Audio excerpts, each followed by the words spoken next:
특별 찬양 감사합니다. 오늘은 여호와 체바오트라고 하는 제목입니다.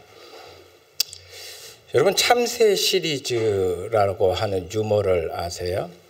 아주 오랜 기간 진행되는 이 유머 시리즈입니다.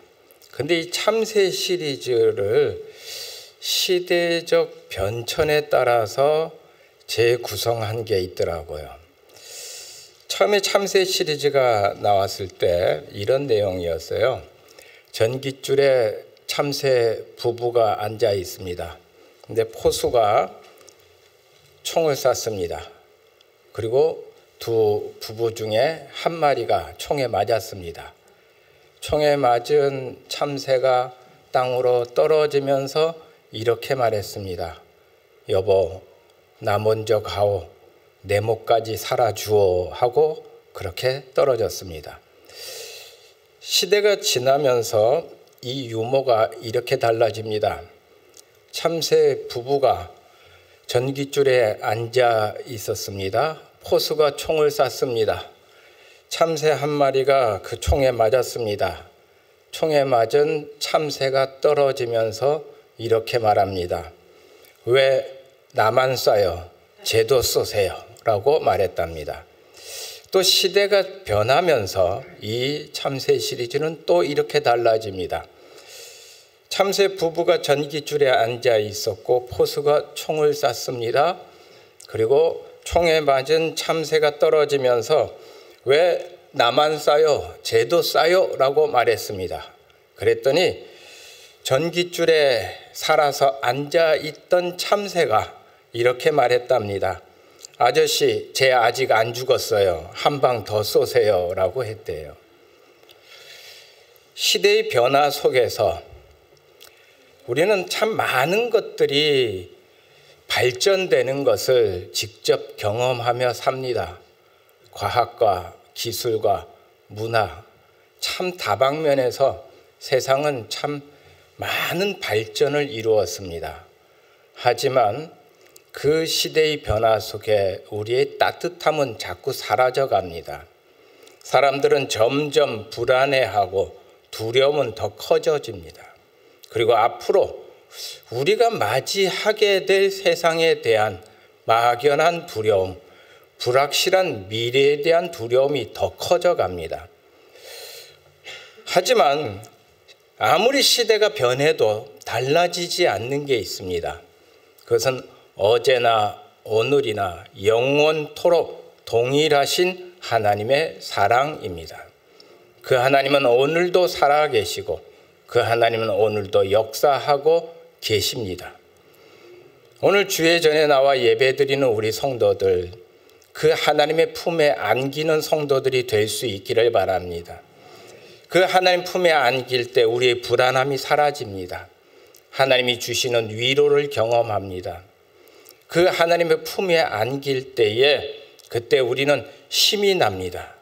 그리고 또 소망을 갖게 됩니다. 오늘 성경에 보면 다윗이 만군의 여호와라고 고백합니다. 변하지 않는 하나님. 그 하나님을 다윗은 만군의 여호와라고 불렀습니다. 이 만군의 여호와를 원어 그대로 읽으면 여호와 체바오트가 됩니다. 이 여호와 체바오트라고 하는 뜻은요, 군대를 거느리시는 하나님이라는 뜻이에요. 그런데 이 만군의 여호와 체바오트가 성경에 282번 나와요.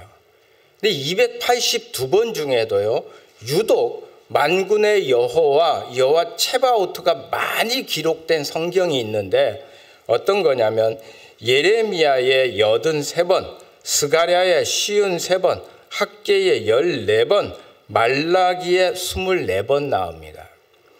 이 만군의 여호와 체바오트가 사용된 공통적인 환경이 있어요.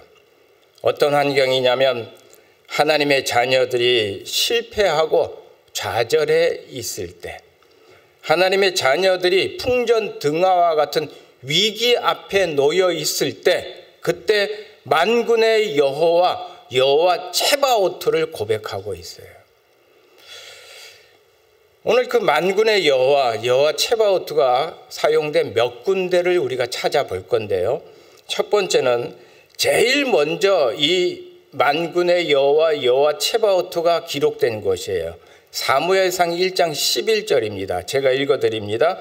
만군의 여호와여, 만일 주의 여종의 고통을 돌아보시고 나를 생각하시고 주의 여종을 잊지 아니하사 아들을 주시면 내가 그의 평생에 그를 여호와께 드리고 삭도를 그 머리에 대지 아니하겠나이다. 여러분, 얼핏 짐작할 때 지금 이게 누구의 기도 같아요? 여러분들이 잘 알고 있는 한나의 기도입니다. 한나가 하나님께 아들이 없어서 그 실패감과 패배감과 좌절감을 가득 안고 있는 그때에 만군의 여호와 체바오트를 불렀어요. 그래서 한나는 말합니다. 하나님, 나를 생각해 주세요. 그리고 사무엘상 1장 19절에 보면 하나님은 나를 생각해 달라고 만군의 여호와를 부른 한나에게 응답하십니다. 여호와께서 그를 생각하신지라. 그리고 아들을 주셨습니다. 그 아들이 누굽니까? 그 위대한 선지자 사무엘을 아들로 주셨습니다. 우리는 때때로 실패합니다. 그리고 내 마음이 무너질 때가 있습니다. 좌절감이 밀려올 때가 있습니다. 그때 우리가 불러야 할 이름, 만군의 여호와 체바오트입니다. 사랑하는 성도 여러분, 우리의 삶 속에서 내가 실패했을 때, 우리의 삶 속에서 내가 낙심했을 때, 삶 속에서 내가 좌절했을 때 만군의 여호와 체바오트를 부르는 성도가 될 수 있기를 바랍니다. 그때 전하위복의 하나님, 모든 것을 바꾸시는 하나님, 모든 것이 합력하여 선을 이루는 하나님의 은혜를 경험할 줄로 믿습니다. 두 번째는 시편 84편 8절과 9절에 보면요. 만군의 여호와여, 내 기도를 들으소서. 야곱의 하나님이여, 귀를 기울이소서. 우리 방패이신 하나님이여, 주께서 기름 부으신 자의 얼굴을 살펴보옵소서라고 나와요. 이 시편 84편은요, 특별히 고라 자손의 시라고 나옵니다. 이 시편 84편에 유명한 구절이 있어요. 어떤 구절이냐면, 주의 성전에 문지기로 있는 것이 좋사오니, 세상의 첫날보다 나는 성전에 문지기로 있는 게 좋습니다라고 하는 고백이 이 시편 84편에 나와요. 바로 고라 자손의 고백이에요. 여러분, 고라 그러면 떠오르는 한 사건이 있어야 되는데 떠오르는 사건이 가물가물하죠. 어떤 사건이냐면 고라의 반역이라고 하는 사건이 있어요. 이스라엘 백성들이 출애굽을 하고 광야로 나왔을 때 고라는 그 당시의 지도자였던 모세와 사촌지간이에요. 그런데 그 지도자의 역할을 욕심냅니다. 나도 할 수 있는데 왜 모세만 해? 하면서 반역을 일으켜요. 그 반역으로 인해 땅이 갈라지고 그때 고라와 고라 자손들은 땅 속에 그대로 묻혀버리고 멸망당하는 일이 있어요. 바로 이 고라 자손의 후대들이에요. 한참 성경에서 잊혀집니다. 그랬던 이들이 역대상에 가면 다시 등장하는데 그 후대들이 내려오고 해요. 내려오고 하다가 역대상에 가서 솔로몬이 성전을 짓고는 고라 자손들에게 하나의 역할을 줍니다. 그 역할이 뭐냐면 바로 성전 문지기의 역할이었어요. 고라 자손은요, 그 자신들의 조상이 저지른 죄, 그리고 그걸로 인해 찍혀있는 주홍 글씨, 벗어날 길이 없었어요. 하지만 성전 문지기라도, 내가 그 성전 문지기라도, 이게 고라 자손의 마음이었던 거예요. 자, 보세요. 우리가 가끔 이런 생각을 할 때가 있어요. 하나님, 내가 무슨 자격으로 하나님 은혜를 구합니까? 내가 무슨 염치로 하나님 은혜를 구합니까? 그렇게 말할 때가 있죠.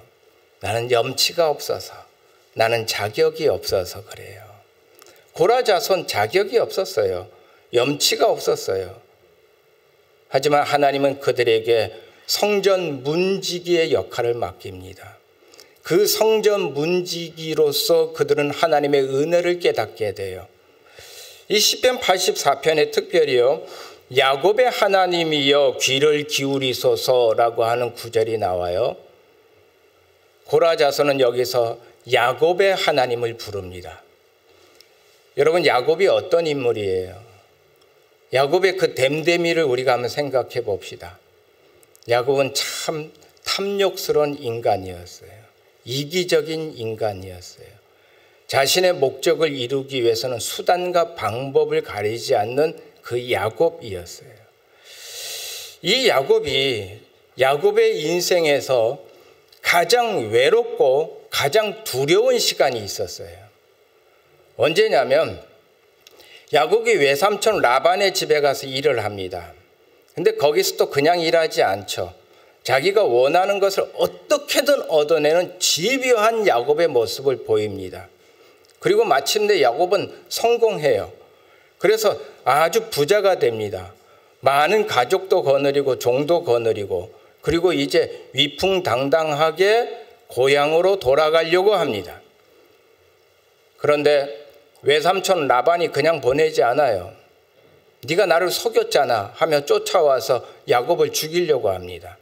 그리고 고향에는 누가 떡 버티고 있습니까?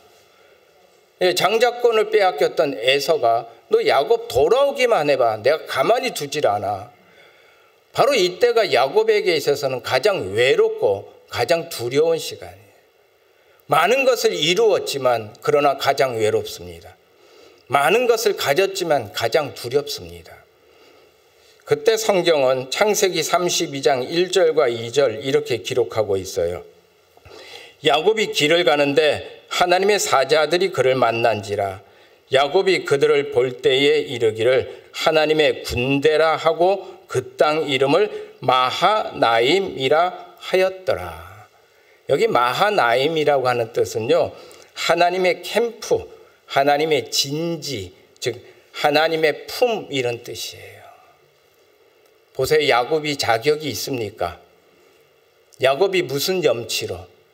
그런데 바로 이게 하나님이라는 거예요. 자격 없는 야곱이지만 하나님은 하나님의 품으로 야곱을 끌어안으셨어요. 염치 없는 야곱이지만 하나님의 품으로 그 야곱을 끌어안으셨어요. 탕자가 아버지의 재산을 가지고 집을 나갔습니다. 그리고 그 재산을 다 탕진했습니다. 염치 없죠. 자격 없지요.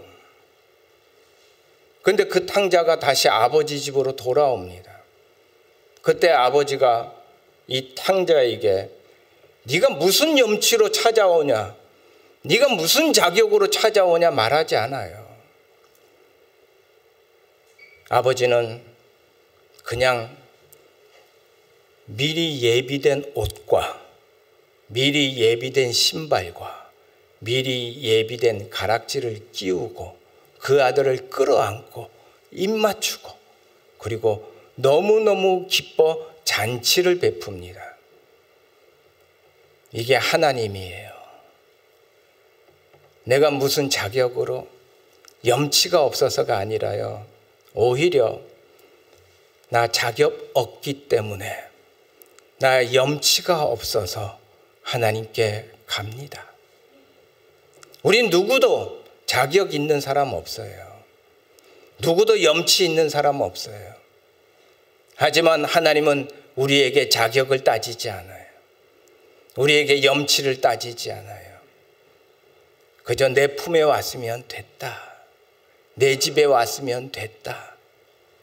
그러므로 우리는 더욱 하나님, 나는 자격 없지만, 하나님, 나는 염치 없지만 하나님 품에 안기기를 원합니다. 그때 이 하나님의 사랑과 이 하나님의 은혜를 더 경험하게 될 줄로 믿습니다. 그리고 오늘 우리가 읽은 본문 사무엘상 17장 45절에 다윗이 블레셋 사람에게 이르되 너는 칼과 단창으로 내게 나아오거니와 나는 만군의 여호와의 이름 곧 네가 모욕하는 이스라엘 군대의 하나님의 이름으로 너에게 나아가노라 라고 했어요. 다윗이 어떤 이름으로 나아갔다고요? 만군의 여호와의 이름, 이스라엘 군대의 하나님의 이름으로. 누구에게 한 얘기입니까? 바로 우리가 너무 잘 알고 있는 골리앗에게 한 이야기예요. 골리앗은요, 이스라엘 백성들에게 두려움 그 자체였습니다. 이 골리앗을 얼마나 두려워했는지 사무엘상 17장 곳곳에 나오는데 17장 24절에 보면 이스라엘 모든 사람이 그 사람을 보고 심히 두려워하여 그 앞에서 도망하며, 골리앗을 보자마자 겁을 먹고 두려워하고 도망쳤다 그랬어요. 그 다음에 17장 33절에 보면요, 사울이 다윗에게 이르되 네가 가서 저 블레셋 사람과 싸울 수 없으리니 너는 소년이요 그는 어려서부터 용사임이니라 라고 말해요. 사울 왕조차도 이 골리앗은 두려웠어요. 그래서 다윗에게 야, 너 상대가 안 돼. 저 사람이 얼마나 센 줄 알아? 라고 말했다는 거예요. 왜 골리앗을 이렇게 무서워하고 두려워했을까요? 이 골리앗에 대해 사무엘상 17장 4절부터 7절까지 보면 이렇게 나와요. 블레셋 사람들의 진영에서 싸움을 도두는 자가 왔는데 그의 이름은 골리앗이요 가드 사람이라. 그의 키는 6규빗 한 뼘이요 머리에는 노투구를 썼고 몸에는 비늘 갑옷을 입었으니 그 갑옷의 무게가 놋 5,000세겔이며 그의 다리에는 놋 각반을 찼고 어깨 사이에는 놋 단창을 메었으니 그 창자루는 배틀채 같고 창날은 철 600세겔이며 방패 든 자가 앞서 행하더라 라고 나와요. 여기 보니까 그의 키가 6규빗이라고 나왔습니다. 여기서 규빗은요, 한 규빗은 성인 남자의 손끝에서 팔꿈치 끝까지가 한 규빗이에요. 그게 보통 45에서 50cm예요. 그 6규빗 곱하면 골리앗의 키가 거의 3m 정도 되는 큰 거인이었다는 거죠. 그리고 골리앗이 입고 있는 그 갑옷, 놋으로 됐는데 5,000세겔이었습니다. 5,000세겔은 오늘날 무게로 환산을 하면 약 60kg 정도 되는 갑옷을 떡하니 걸치고 있었어요. 그리고 골리앗에게는 무시무시한 창이 있었는데 그 큰 창을 들고 있습니다. 그 창날이 철 600세겔입니다. 여기서 600세겔은 약 7kg 정도 됩니다. 그러니까 철로 된 한 7kg의 큰 창날이 달린 아주 거대한 창을 들고 있었다는 거예요. 이 골리앗이 떡하니 나타나니까 그 골리앗을 보자마자 겁이 나요. 골리앗을 보자마자 기가 죽어요. 위축돼요. 골리앗은 두려움 그 자체였습니다. 오늘 저와 여러분에게 골리앗은 무엇입니까? 어느 날 갑자기 나에게 찾아온 질병이라고 하는 골리앗이 있을 거예요. 너무너무 무서운 그 질병의 골리앗. 어느 날 갑자기 내가 원치 않는 사고를 당하고 그 원치 않는 사고로 인해 내가 겪게 될 고통이라고 하는 골리앗. 어느 날 갑자기 물질적으로 큰 어려움을 겪게 돼서 그 물질의 어려움이 골리앗처럼 떡하니 버티고 설 때가 있어요. 나는 이제 어떻게 살아야 하나? 내 앞날의 불투명한 미래, 불확실한 미래, 그 막막함이라고 하는 골리앗이 떡하니 버텼습니다. 그때 우리는 두려워합니다. 그 골리앗을 보고 무서워합니다. 그 골리앗을 보고 기가 죽습니다. 그 골리앗을 보고 위축됩니다. 사울 왕을 비롯해서 이스라엘의 모든 사람들이 그 골리앗을 보고 두려워하고 무서워하고 기가 죽어 도망가고 숨기 바빴습니다. 그런데 어린 다윗이 그 골리앗을 향해 담대하게 나갑니다. 만군의 여호와의 이름을 외치며 나갑니다. 이스라엘 군대의 하나님의 이름을 외치며 나갑니다. 다윗에게는 두려움이 없었을까요? 다윗에게는 무서움이 없었을까요? 왜 다윗은 여기서 만군의 여호와의 이름을 부를 수 있었을까? 그 해답이 오늘 우리가 읽은 본문 46절과 47절에 보면 나와 있어요. 오늘 여호와께서 너를 내 손에 넘기시리니 내가 너를 쳐서 내 목을 베고 블레셋 군대의 시체를 오늘 공중의 새와 땅의 들짐승에게 주어 온 땅으로 이스라엘의 하나님이 계신 줄 알게 하겠고 또 여호와의 구원하심이 칼과 창에 있지 아니함을 이 무리에게 알게 하리라. 전쟁은 여호와께 속한 것인즉 그가 너희를 우리 손에 넘기시리라. 전쟁은 누구에게 속했다?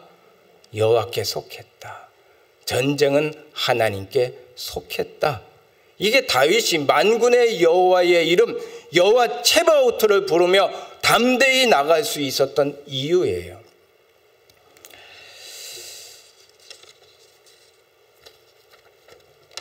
잭 캠필드라고 하는 사람이 쓴 치킨 숲 폴드 소울이라고 하는 책이 있습니다.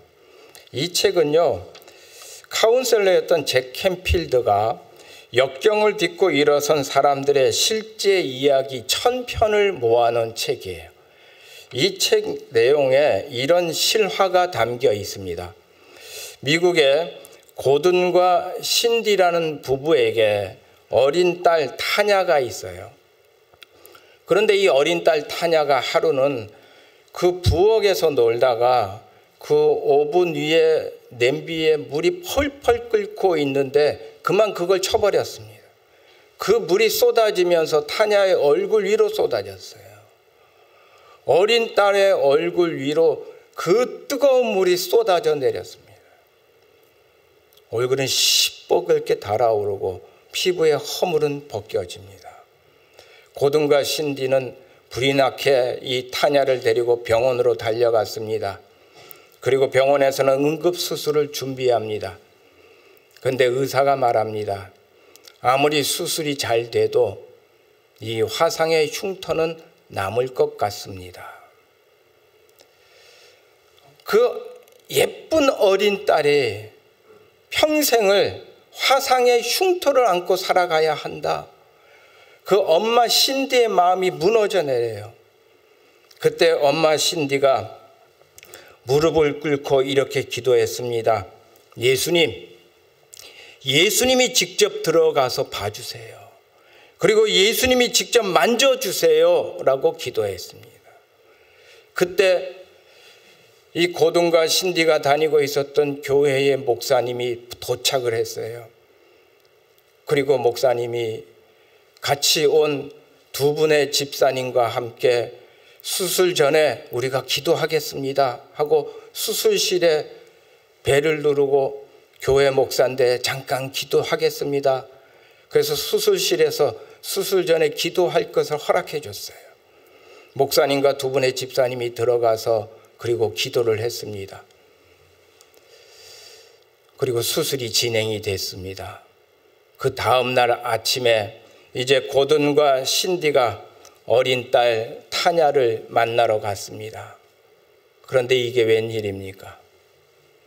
타냐의 얼굴이 말끔하게 깨끗하게 나아 있는 거예요. 이거는 하나님의 기적이었습니다. 그 기적의 기쁨과 그 기적의 감사를 가지고 목사님께 달려갔습니다. 목사님, 우리 타냐 얼굴이 깨끗하게 났어요. 목사님과 어제 두 분의 집사님이 오셔서 같이 기도해 주셔서 감사합니다라고 했어요. 그랬더니 목사님이 이렇게 대답합니다. 두 분의 집사님이라뇨? 저는 분명히 우리 교회 아무개 집사님 그 한 분과 같이 갔는데요. 이렇게 대답해요. 그랬더니 신디가 아니요, 저는 분명히 목사님과 두 분의 집사님 세 사람을 봤습니다 했어요. 그래서 나는 세 사람을 봤다, 목사님은 둘이 갔다, 옥신각신합니다. 그리고 한참 그렇게 논쟁을 하다가 목사님이 갑자기 빙긋이 웃으시면서 이렇게 결론을 내립니다. 아, 그렇군요. 그 한 분은 바로 예수님이 직접 오신 거였군요. 그러자 신디가 이렇게 대답합니다. 아, 참, 저도 깜빡 잊었었습니다.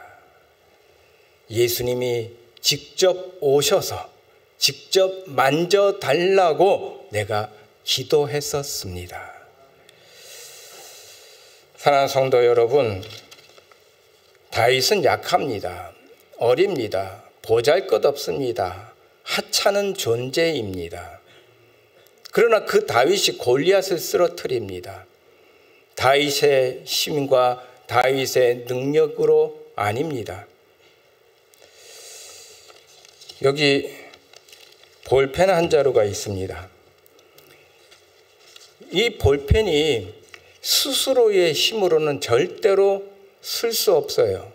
아무리 세우려고 해도 볼펜은 혼자 힘으로는 설 수 없습니다. 하지만 제가 볼펜을 잡고 딱 세우면 섭니다. 보잘것없는 다윗이지만 하나님이 그 다윗을 붙잡으니 골리앗을 쓰러뜨립니다. 전쟁은 여호와께 속한 것, 하나님이 나를 붙잡으면 나는 그 하나님 의지하고 만군의 여호와를 부르며 나갑니다. 그때 내 앞에 우뚝 서 있었던 도저히 무너지지 않을 것 같은 골리앗이 무너지는 거예요. 사랑하는 성도 여러분, 저와 여러분 한 사람 한 사람을 하나님이 붙잡아 주실 줄로 믿습니다. 그 하나님 때문에 우리는 섭니다. 그 하나님 때문에 일어섭니다. 그 하나님 믿고 담대하게 나갈 때 우리의 삶 속에 우뚝 서 있는 골리앗들이 무너질 줄로 믿습니다. 지난주, 이번 주, 그리고 다음 주까지 저는 하나님의 에이스라고 하는 큰 주제로 지금 말씀을 증거합니다. 하나님은 외모를 보지 않고 그 중심을 보십니다. 내가 때로 실패하고 낙심하고 좌절할 때도 있습니다. 내가 자격 없고 염치 없다고 느껴질 때도 있습니다. 하지만 하나님은 오히려 바로 그 순간이 하나님 품에 안기는 순간이라고 말씀하십니다. 오히려 그때 여호와 츠바오트, 만군의 하나님을 외치며 나가는 자, 바로 그를 붙잡아 하나님의 역사 속에 세워 주십니다. 우리 모두가, 우리 제주 성지교회가 이 하나님의 에이스로 세워질 수 있기를 바랍니다. 같이 기도합니다.